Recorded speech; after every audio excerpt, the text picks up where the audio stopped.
Hello everyone, this is Baboy Vlogs. Don't forget to subscribe.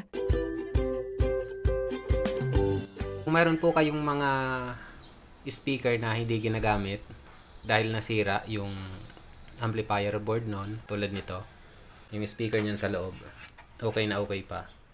'Di ba? Sayang din kung naka-stock lang. Kaya ang ginawa ko, ito, bumili ako sa Lazada. 100 plus lang. Mini Bluetooth amplifier board. Merong FM. Yan, di ba? Tsaka, meron pang microphone slot. Yun nga lang, pangit yung ano nito. Naiiwan masyado yung echo. Pero kung pang sound trip lang naman, okay din. Tapos, may salpakan pa ng USB, di ba? Tsaka, TF card or memory card. Meron ding aux in. Ito yung para sa DC 5 volts pag i-charge mo. On and off. Ang kailangan mo lang dito guys para magamit nyo to, syempre, yung battery.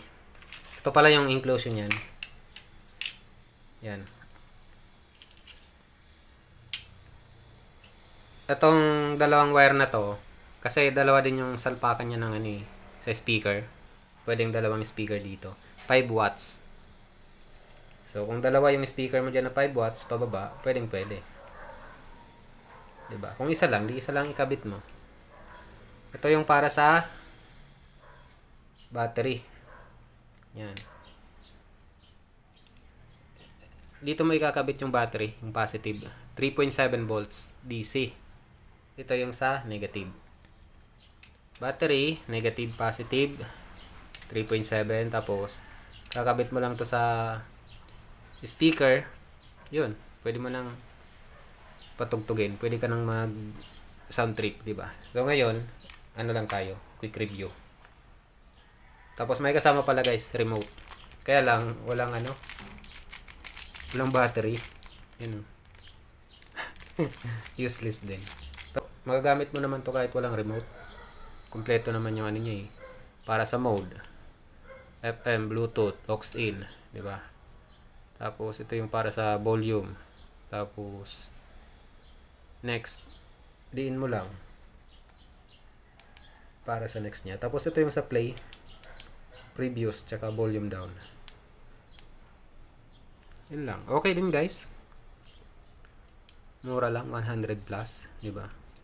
Tapos, itong isa na to guys, sinamahan nila ng wire para sa antenna, sa FM. Ito yan. Yan o. Kailangan pang ihinang. Pero, wala kayong panghinang, didiskartehan nyo na lang. Balatan nyo na lang to. Tapos, nyo dyan. Iikot, ipasok nyo na lang dyan. Na magdikit dito sa, para sa antena nya. Okay din, guys. Kaya lang, ang ayaw ko dito, may nagsasalitang ang lakas. Kung binuksan mo, or kaya ilipat mo sa Bluetooth or FM, kaya yun yung parang pangit. Pero sa price niya guys, okay na eh, di ba? 100 plus. Magagamit mo na yung speaker mo na naka-stock na hindi na gagamit, di ba? So diskartehan mo na lang kung paano, di ba? Ngayon, kung wala ka namang tulad nito, yung speaker lang talaga, i-DIY mo na lang kahit karton na makapal, di ba? Square or kahit at least mapakinabangan pa yung speaker. Tsaka ang pansin ko dito guys, yung battery ko na 1200 mAh na 3.7, ang tagal malubat dito, mga 12 hours ulampas pa. Pero yung volume nun nasa lang, kalahati. Kasi malakas din to guys, lalo na pag yung speaker mo 5 watts din, tapos dalawa pa, malakas din. So, yun lang yung video natin ngayon. Na-share ko lang po sa inyo. Search nyo na lang.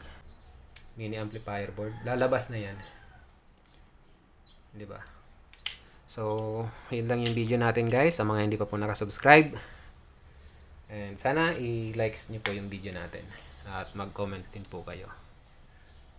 Thank you guys sa inyong walang sawang panonood.